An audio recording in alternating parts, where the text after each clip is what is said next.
모든 중국 예술가는 국가의 검열을 당합니다. 정치와는 전혀 상관없는 작품을 선보이는 작가도 마찬가지죠. 이들은 모두 본인의 작업을 정치와 연관짓지 않으려고 하지만 반대로 자신의 모든 작품을 정치와 연관짓는 작가도 있습니다. 바로 아이 웨이웨이죠. 그의 작품은 도발적입니다. 자금성에 가운데 손가락을 날리거나 감시와 검열을 상징하는 작품을 만들거나 한나라 시대 유물을 박살내는 등 다양하죠. 작품이 문제가 되면서 강제 연행된 적도 많은데요. 그 순간에 셀카를 남겨서 이를 작품화하기도 했습니다. 팬데믹 기간 동안에는 코로나 바이러스가 자연적으로 발생한 게 아니라 연구 중 유출되었다는 내용의 다큐멘터리를 만들기도 했어요. 모두 중국의 과거와 현재를 다루는 매우 수위 높은 작업들이죠. 아이 웨이웨이가 이렇게나 중국에 저항하게 된 계기는 꽤 과거로 거슬러 올라갑니다. 중국 문화예술계의 흑역사라고 불리는 문화 대혁명 시기였죠. 중국이 내세우는 새로운 공산주의 정책에서 조금이라도 벗어나면 모든 것을 불태워버렸습니다. 시, 소설, 미술작품 할 것 없었고요. 이 시기에 활동하던 지식인 50만 명이 사라지거나 처형됐어요. 당시 아이 웨이웨이의 나이는 9살이었습니다.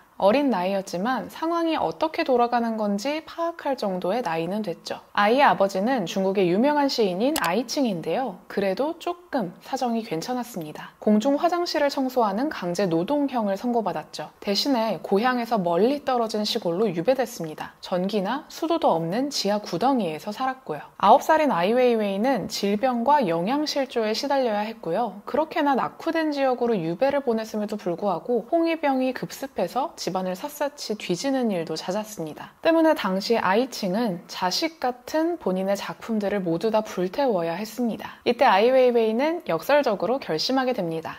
예술가가 되겠노라고. 예술가가 가장 핍박당하던 시기였지만 당시 아이는 아버지인 아이칭의 마음속에 존재하는 따뜻한 무언가의 존재를 느꼈다라고 해요. 그렇게 12년 동안 뉴욕에서 유학 생활을 한 후에 베이징으로 돌아와 본격적으로 작품 활동을 하기 시작합니다. 중국 유학파 1세대인 아이 웨이웨이의 작품은 상당히 파격적입니다. 38살에 선보인 원근법 연구. 이 작품은 전 세계 여러 랜드마크 앞에서 자신의 중지를 세우고 있는 것을 찍은 사진 연작인데요. 중국의 자금성을 비롯해 세계의 랜드마크를 찾아가 가운데 손가락을 내보이며 찍은 사진들로 구성되어 있습니다. 그런데 제목과 달리 이 작품은 원근법과는 크게 상관이 없습니다. 원근법은 멀리 있는 것을 작고 흐리게, 가까이 있는 것을 선명하고 크게 그리는 건데요. 아이 웨이웨이의 작품을 보면 멀리 있는 것이 오히려 초점이 맞춰져서 선명하게 보이고 가까이에 있는 가운데 손가락이 초점이 나가서 흐릿하게 보이는 것을 볼 수가 있어요.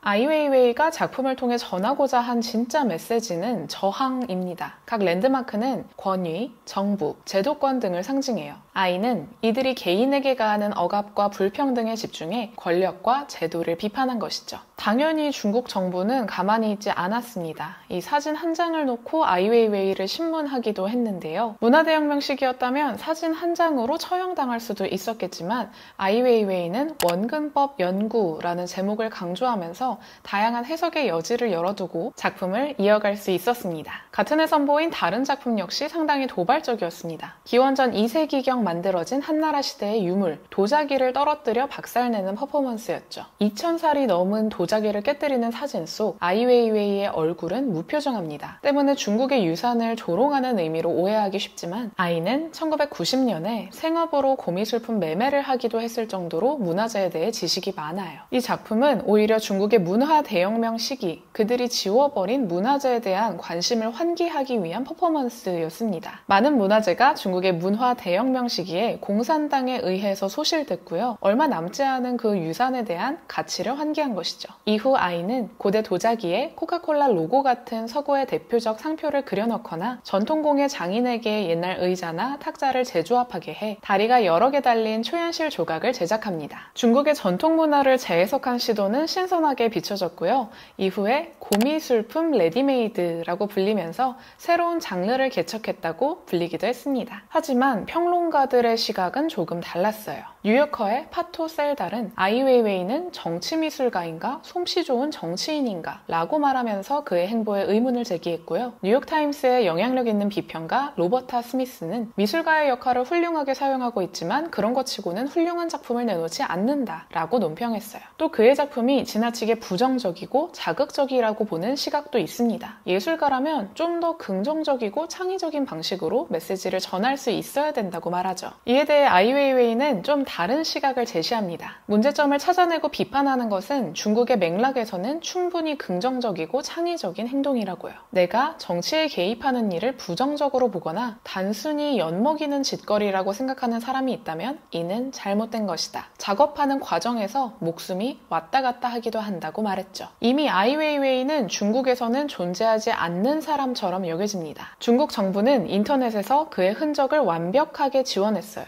중국의 구글로 불리는 포털 사이트 바이두에 아이웨이웨이 이름을 검색하면 아무것도 나오지 않습니다. 보이지 않는 곳에서는 끔찍한 일도 벌였어요. 아이는 갑작스레 구급당하거나 신문만 50번 넘게 당하기도 했고 이후엔 고강도의 고문, 세뇌교육, 학대를 받았습니다. 이유도 명확하지 않았습니다. 중국 법에 따르면 수감자의 구금 사유를 40일 이내에 가족에게 고지해야 하는데요. 그러나 아내인 루칭도 아이웨이웨이의 친모도 아무런 이야기를 들을 수 없었다고 해요. 그리고 이런 일이 있었음에도 아이웨이웨이는 표현의 자유를 수호하는 일은 모든 미술가의 책임이라고 강조합니다. 그리고 누구보다 치열한 투쟁을 벌이면서 표현의 자유를 수호하고 있죠. 언제 또 행방불명돼도 이상할 게 없는 상황이지만 그럼에도 아이는 희망을 이야기합니다. 2007년 선보인 퍼포먼스가 대표적이에요. 동화, 이 작품은 독일 소도시 카셀에서 열리는 영향력 있는 전시, 도큐멘터 기간 동안 유럽에 단 한 번도 가본 적 없는 중국인 1,001명을 카셀에 직접 데려간 퍼포먼스예요. 현대미술의 중요한 가치 중에 하나는 사람들이 이전에 보던 것과 다른 방식으로 세상을 바라보게 만드는 겁니다. 그리고 아이웨이웨이는 12년 동안 뉴욕에서 지낸 경험이 있어서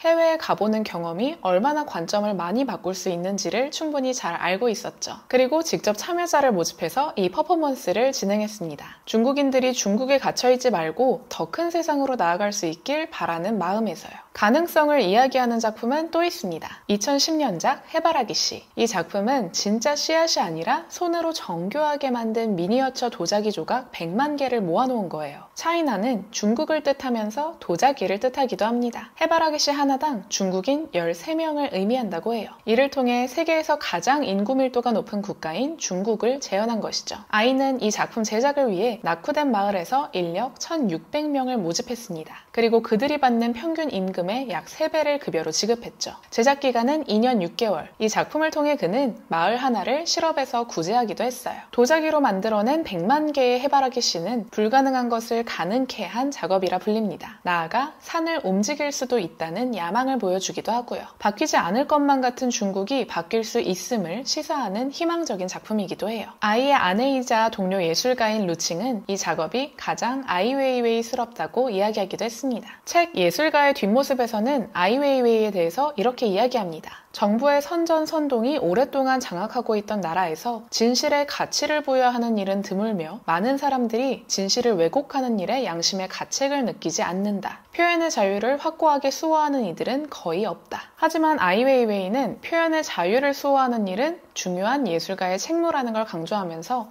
대부분의 중국인들과는 매우 다른 행보를 보입니다. 하지만 동시에 가장 중국적인 작업을 선보이는 작가이기도 해요.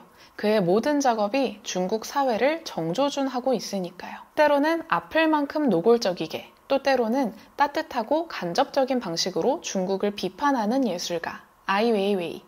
여러분은 아이의 작품에서 어떤 면모를 느끼셨나요?